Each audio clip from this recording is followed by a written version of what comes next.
Before we start, I want to tell you about a new nourishing offering. To nurture our gorgeous #Impact community, I am running monthly community sharing circles. In these circles, we meet for an hour virtually to journal and reflect together. It always starts with a short teaching that I put together to support you on your impact-making journey. The last few times we talked about priority setting, self-belief, creativity, and how to deal with setbacks. Reach out to me at hello@impact.com and I will send you the link to join. This offering is free and for everyone that cares about making a positive impact in the world. And if you are listening here, I'm pretty sure you're one of them.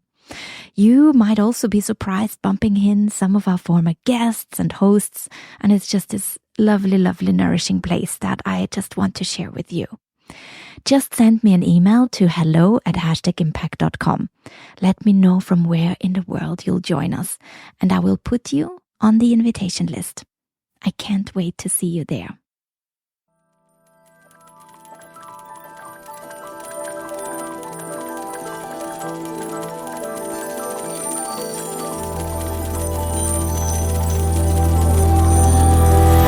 How can we build communities around the impact we want to make in the world?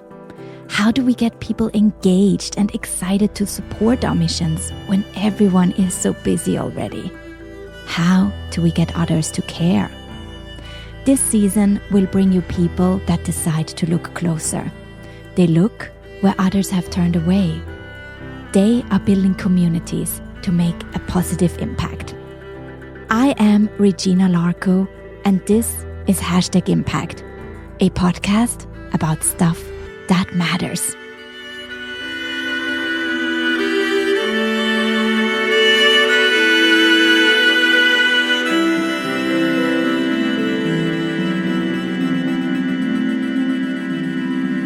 Today I sit down with Claire Murigande, creator, host of the award-nominated podcast Narratives of Purpose. You will recognize her voice if you've been listening here for a while. We had a beautiful International Women's Day feature where we highlighted Claire's work. And I'm super excited that we get to learn even more today because she is a forward-looking, curious mind with the vision to amplify social impact through audio storytelling. Evolving in international and multicultural environments with her East African heritage and Western European professional experience, Claire is known to empower and inspire people. She is an outstanding keynote speaker on topics such as self-awareness, inclusive leadership, social impact, and health equity. Claire is also an excellent moderator who regularly hosts events and discussions that address gender parity, inclusion, as well as social and environmental impact. In her career within the life sciences industry, Claire has been recognized as a thoughtful and effective leader. She is a passionate advocate for the furthering and advancement of women in business, of healthcare. And now we get to learn from the voice of Narratives of Purpose. Claire, welcome to #Impact. Thank you very much for the invitation, Regina. Thank you very much for having me. And I think I can also express my thank live directly to you. Thank you also for shouting out about my podcast and what I do on International Women's Day 2023. That was really, really thoughtful of you. Thank you so much. Oh, of course. And well, thank you for the beautiful shout out on your 3-year anniversary. Yeah, 3-year anniversary that you are celebrating with Narratives of Purpose. It goes just like that, right? It does. It was exactly 3 years ago, December 2020. So now it's December 2023. And it goes like that. But at the same time, it's when you look back, I always think that you see, oh my God, it's already 3 years. But you were so into it. I spoke to so many people. I grew a team. I have a team of two people working with me. It's been a journey. And like I said, so we released today our 3-year anniversary episode. And at the end, I said, when you think of it, 3 years for a human being is just a toddler. So you have so much to learn. And I feel like it's the beginning as well for Narratives with Purpose. Like there is just so many opportunities to grow, to evolve, to collaborate. I have new partnerships, all these things. It feels like the possibilities are just endless. So as long as you have ideas and people who can support you, I think everything's possible. Yeah. And what I really love about that episode, and I have to send everyone, of course, to your podcast. We'll make sure that everyone will find it, right? That you really celebrated all these milestones along the way. I love how you did that in your 3-year anniversary, and not just the big nominations, right? I mean, 7 times award nominated, and the features that you had, and the speaking opportunities you had, but looking at even like little details along the way that makes it a self-growth experience for yourself as well, right? And I loved all these beautiful positives that happened. And I was just wondering, is there also something that didn't work out that you would actually want to celebrate? Like celebrating one of the big fails that happened along the way as well? I think obviously many things didn't work out because otherwise I wouldn't be where I am today. I mean, let's be honest, right? Coming back to the analogy, I was saying that, when you're a 3-year-old, you're a toddler. Everybody can relate, even though we don't remember, obviously. But when we were all born, nobody could walk, nobody could talk. So we all had to learn. And we literally never celebrate that, we know how to talk. But the way we got to get there, like for me talking to you now today, is speaking in English. I wasn't born speaking in English. At some point I had to learn English. So did you. It's not your first tongue. It's not your mother tongue either. And I think we speak about failure because it's about seeing most of the things or life in a binary way, black, white, yes, no.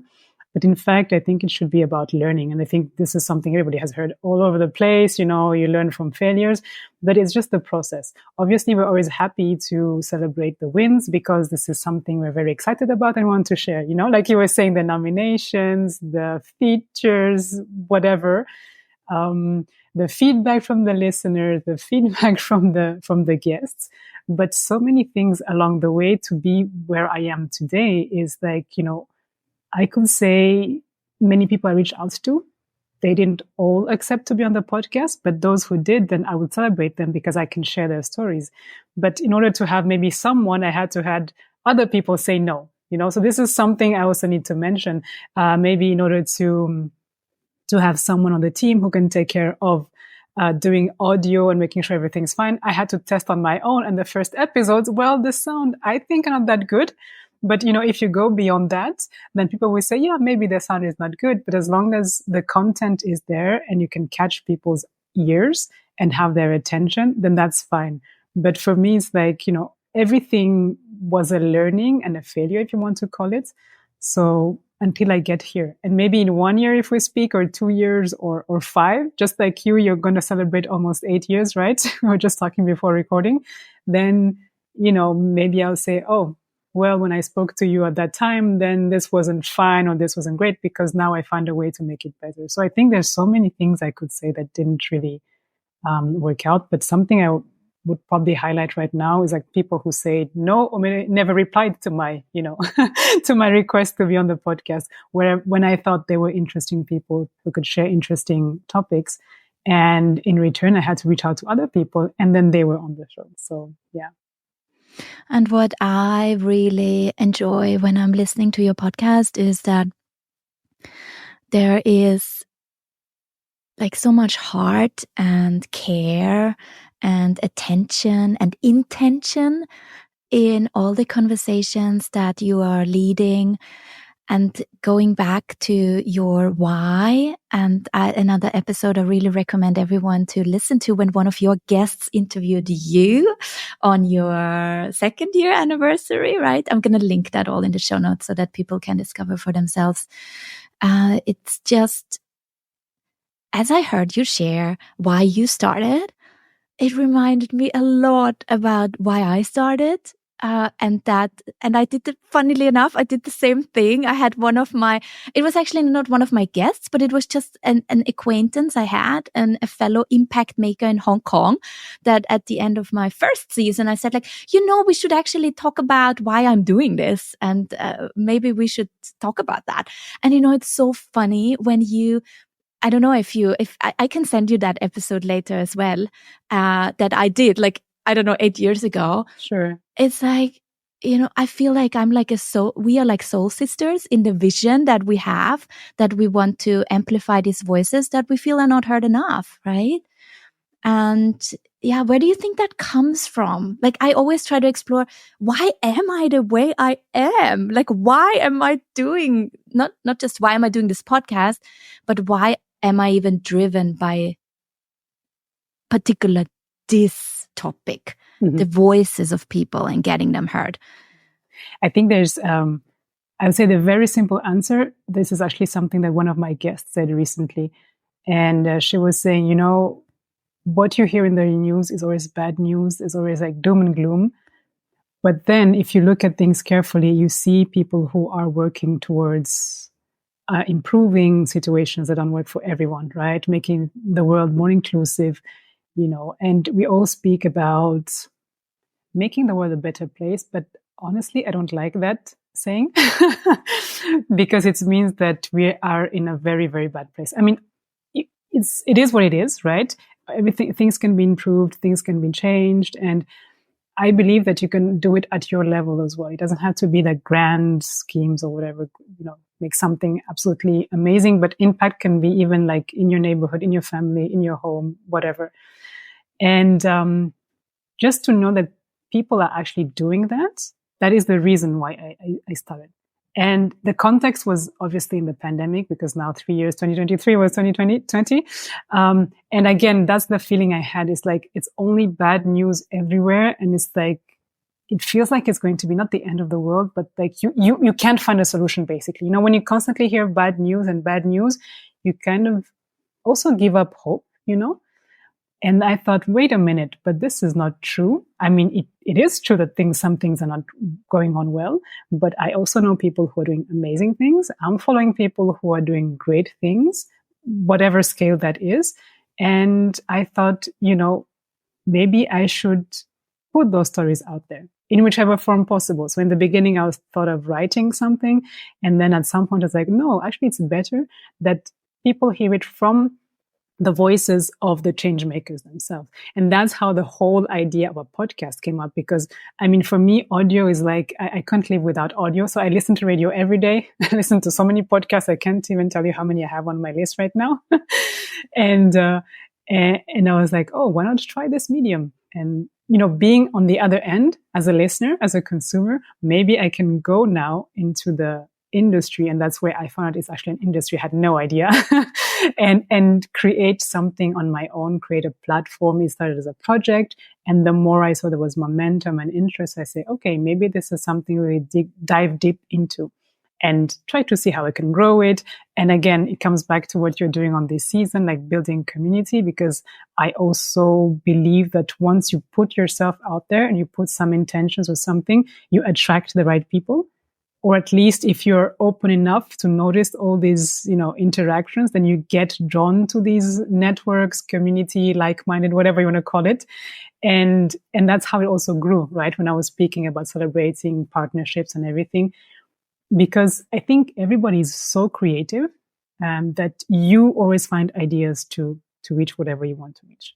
And the other point I want to mention as well is that I also thought of doing this in storytelling way, when you were saying about all these conversations, a lot of intention, and me not being the center, but the person I want to highlight.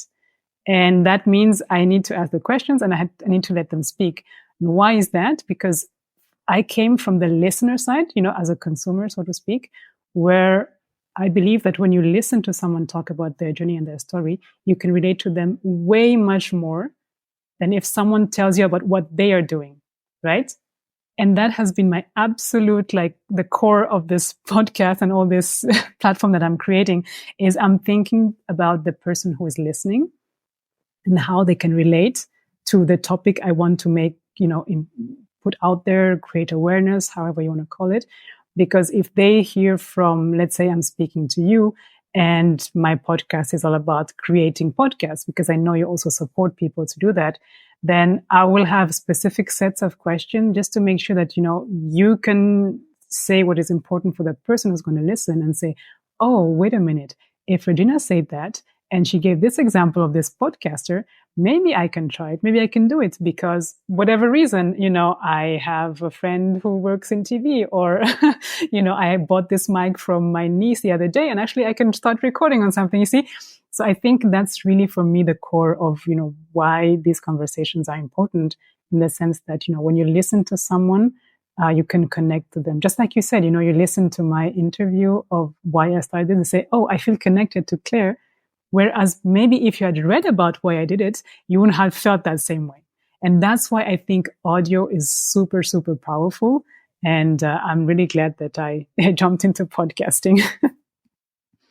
I'm just smiling throughout and nodding. And isn't that beautiful? And I know, dear listeners, if you're listening now, then you're probably already into it and you are already, just with us here, totally agreeing how powerful this medium is and how much it can teach us as well. I feel like ever since I started podcasting, I've become a better listener as well, because I actually noticed as I was going back to the editing board how bad of a listener I was.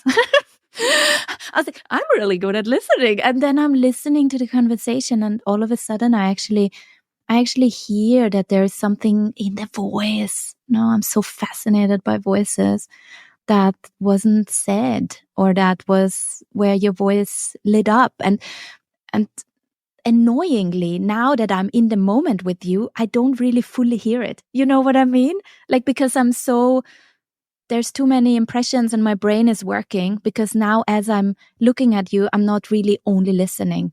I'm also absorbing, I don't know what I'm doing, thinking, I guess. Yeah, that's normal, because, you need to also guide the conversation. I mean, it's absolutely normal, because I realized at some point, especially in the beginning when I was interviewing people, I had always like this split seconds where I would just sit there and listen to them. I was like, oh, no, wait a minute, Claire, you need to think of the next question. What was your next question? And sometimes when I forget the next question, I just jump on what they said and said, okay, maybe that's interesting. I can let them speak more about that. So it's true that when you're guiding the discussion, you need to think about so many different things at the same time. But with time, you get used to it. I think you're pretty good at that.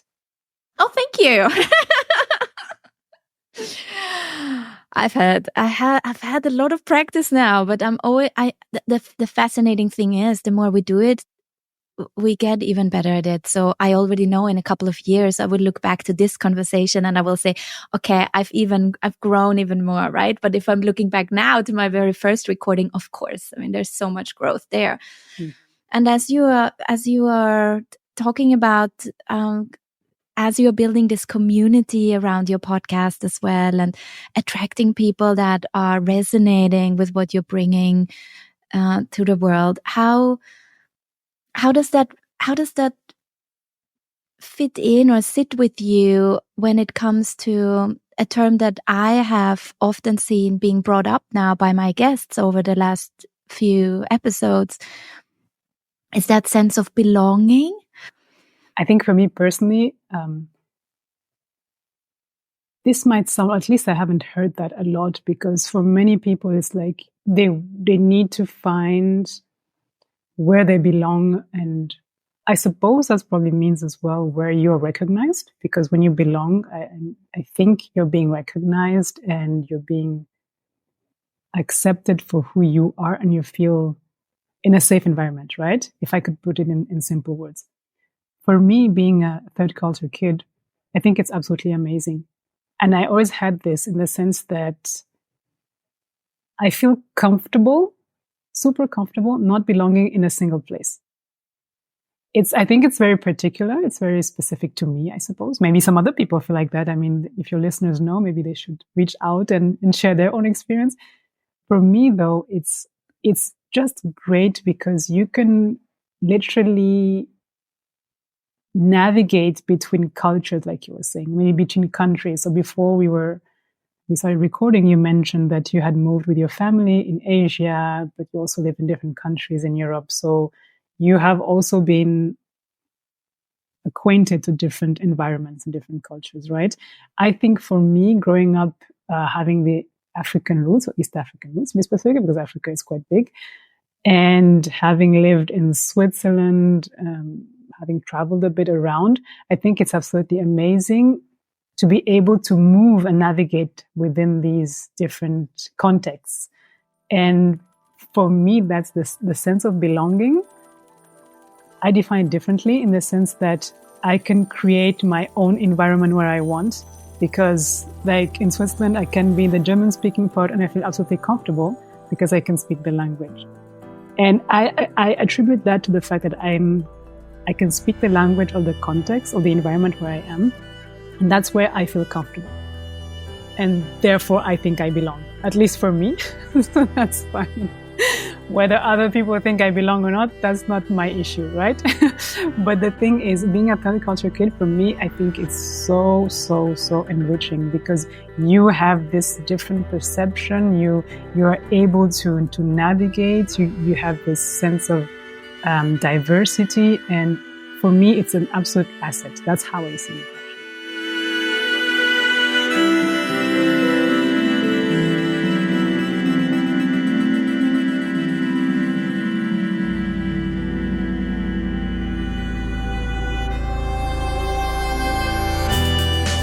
I am Regina Larco, and this is #Impact, a podcast about stuff that matters.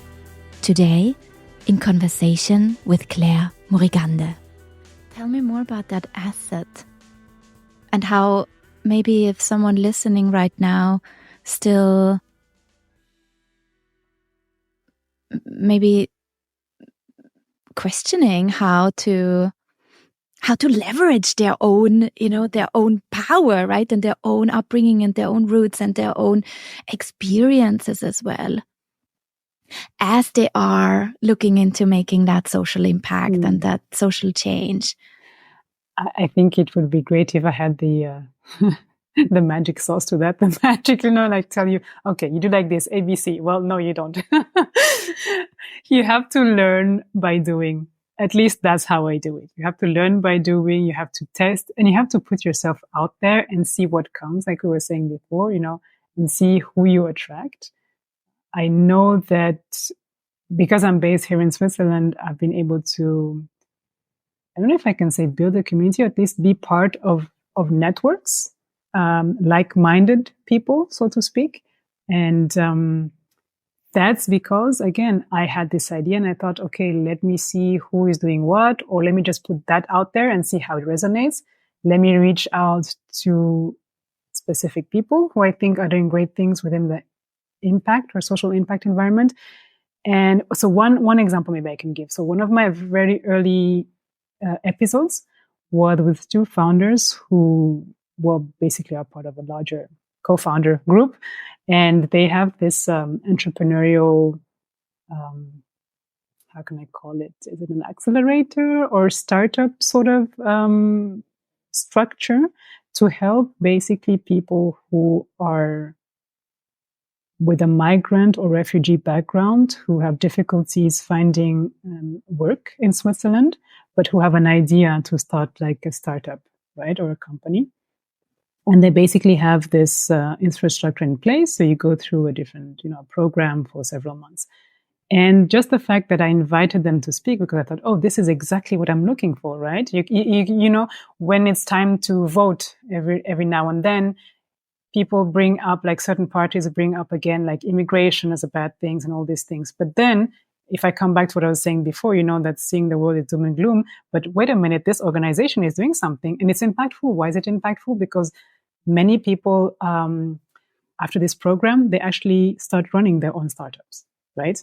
So this is really impactful, and it's something positive, because if you just say immigrants are this and that, you don't know what you're talking about, because there can be good and bad people everywhere.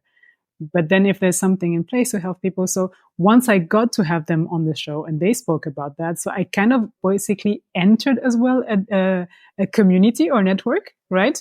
And then that's where I met different people and I realized, oh, and this person as well is working in healthcare just like me. And then and you see, that's why I say maybe it's a way of leveraging, in the sense that just create what you think should be done. Whether it works or not, I think it will always work. It's a matter of what is your expectation, right? If you come back about failure and success. And once I'm there, and then like a year later, they invited me to speak as a keynote speaker for one of their events. And from there, again, this community that was growing. So I got to have more guests on my podcast, but people got to know about what I was doing. And this is how it grows, basically. So I think when you say about leveraging your assets, it's basically just trying what you think you're good at, or at least where you think you're comfortable. It's developing the ideas you think are worth being developed. And someone recently on my podcast as well was saying, if you're a successful entrepreneur, at least that's what they were saying in Silicon Valley. I mean, you can be successful if you haven't failed, 2 or 3 companies before what you're doing. So like I was saying before, if you want to run, you have to learn to walk first. So it's all a process, and I guess it's learning by doing. I would just narrow it down by learning by doing, and use your assets as use what you have. If you speak one language, or maybe it's something else, you've lived in different countries, you understand a culture better, so you can be more closer to certain communities in the city you're living in, because you know how it works in their country because you live there. I mean, I think the examples are endless, right? But my point, I guess you get my point, right? Just try and do it and see where it leads you, basically. Building on that, I want to share a beautiful quote by a very talented and smart woman. Every one of us has the inherent ability to achieve great things at any given time of our lives when we open up to ourselves. I think I remember that. And that was, of course, you who said that so beautifully during your TEDx talk. But that's just,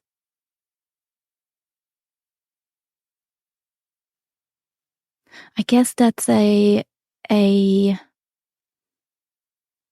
gift we should all give ourselves, to open ourselves up to that. So why is it so hard for so many to actually commit to doing that, and listening maybe also inside and getting to know themselves better and their emotions, right? As you also say in your TEDx talk. Oh, that's a tough question. And I'm afraid I can't give you an answer to that, because I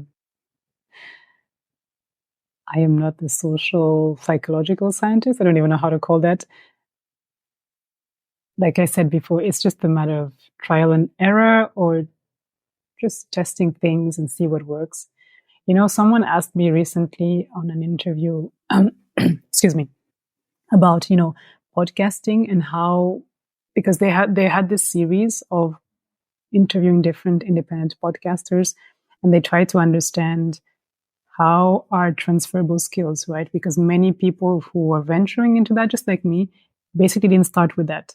They were doing something else before. I mean, he spoke to a lawyer, to so many different people. And he was asking them this similar question throughout this series, and what are your transferable skills, or what can you say if someone is listening and have maybe the same background as you, and they're considering to start a podcast or something creative, right? Because he was speaking to creatives, not only people in front of the mic, but also anything around podcasting. And I told him, for me, it's very simple, because when I start, I have a scientific background, right? I did some research. I'm a biologist. And I think you can also make a parallel with entrepreneurship, it's this, when you speak about trial and error, this is exactly what you do in the lab. You have your experiments, you write your protocol, and then you go in there, you do it, you see what worked, what didn't work, you adapt. It's exactly the same thing. And that was confirmed as well by two of my guests who also have a scientific background, and they became entrepreneurs, again, just because they identified like an issue and then they want to bring a solution. And they were like, people are asking us, oh, now you're entrepreneurs, you're no longer scientists. We'll say, you know what? It's exactly the same thing. And actually, our background in science is helping us a lot as entrepreneurs. So, for me, it's really this trial and error. Everything that I've been doing in the lab, so to speak, has already prepared me into becoming an entrepreneur, at least starting something new, because you set out to do something the way you imagine it. And then the feedback comes from the listeners, and people will tell me, oh, maybe you can do this, maybe you can ask this. And then you say, okay, how does that fit in the context of what I want to say? And then you adapt. I mean, I guess it's the same for you, Regina. When you started your first podcast and the way it is right now, you probably have a different structure. You probably have a different way to collaborate with people, or the people you interview, the way you ask them questions. And that's exactly the same thing. So it's like, if you have transferable skills, then you can, I think it's, there's always a way to use what you've learned to go way further than you can imagine. And if you think it's impossible, then maybe just surround yourself with people who can encourage you, at least even listen to you and ask you questions. And when they ask you questions, then you can reflect and wonder, okay, how can I do this? Or why is it like this? But to be honest, it's all a process. It's all a process. And I suppose it's as individual as there is many people on this planet. Yeah. See, I promised you, as soon as we're gonna start talking, the answers will just bring up more questions, right? It always does. And I think this is always my hardest part. I wonder how you do that. And you're or I know how you do that, but I wonder how you feel about doing it. It's more that when you have to wrap up the conversation because you want to let your guest go off to the next thing and the amazing, world-changing thing they're going to do, as you will after this conversation, how you then, smoothly wrap it up. And I'm doing it purposefully, really clumsily now. I can see that. so that our listeners also really feel encouraged, to hear how you do that over at your channel. I said that before. I think you do that beautifully. And I want everyone to just, I want to open up my community also to you, so that you can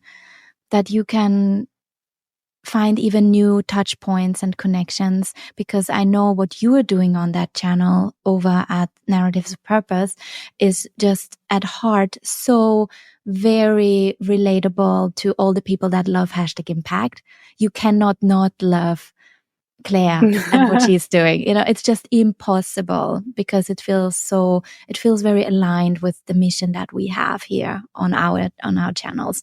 So with that, I'm going to run you through the quick fire round. Claire, making an impact means? Making an impact means being aligned with what you want to do in life. Who inspires you in the way they build community?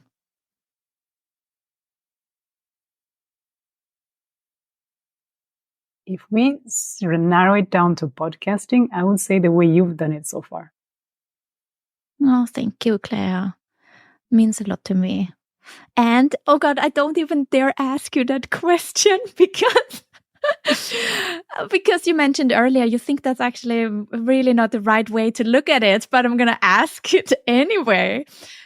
I'm committed to keeping that, or actually you made me think now to maybe adjust this question a little bit and look at it in a new perspective. But I'm going to ask you anyway, what could everyone do right now after they listen to this episode, like in that very moment, to make the world a better place? Well, I think already they should identify what they think is not going right and see how they can contribute to that, whatever it is. Yeah. And I would be curious to know now, how would you rephrase that question? As you were, see, that's what I think happens when you listen to someone, and then it triggers it triggers you to think about it now. Like, oh, how would I implement that? How would I do that? Where my thoughts are going is that I would want to pay closer attention to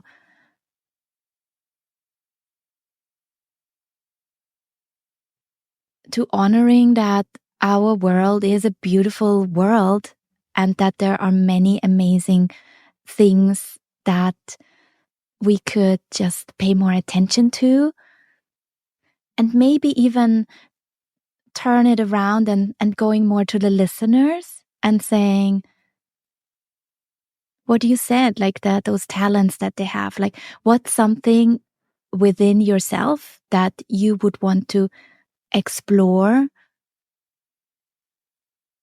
to make our world,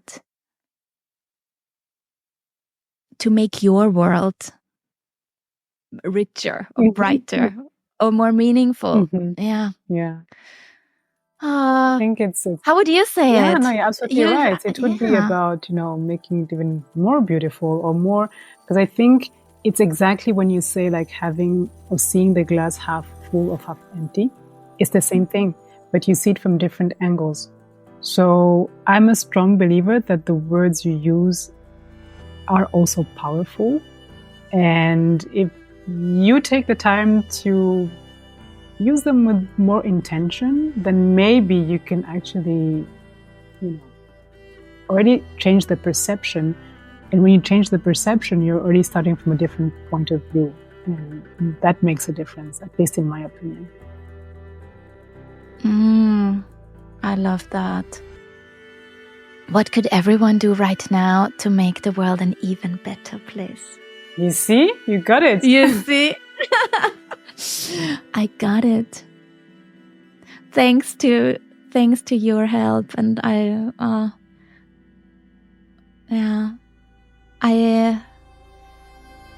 know you said be careful with your expectations, and I know you mentioned that in your podcast as well, like that it's maybe sometimes better not to have that strict plan of how something has to look and just be open to it. But having said that, I had really high expectations having that conversation with you. I think it didn't disappoint. I mean, this is a question, this last question now is one that I have carried with me for many years, in this podcast. It's always the last question I ask ever since I did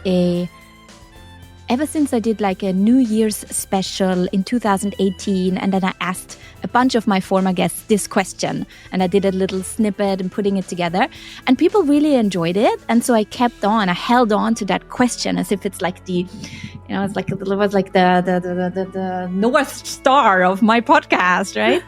But look at that, how you can evolve, and that was actually, amazing. Thank you, Claire. Wow, you're welcome.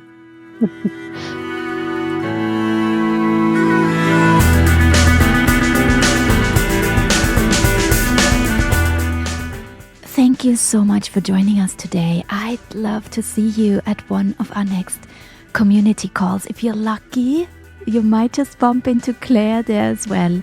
So reach out to me if you want to join at hello@impact.com. This is a free offering for our #Impact community, and I'm looking forward to connecting with you there. I talk to you soon.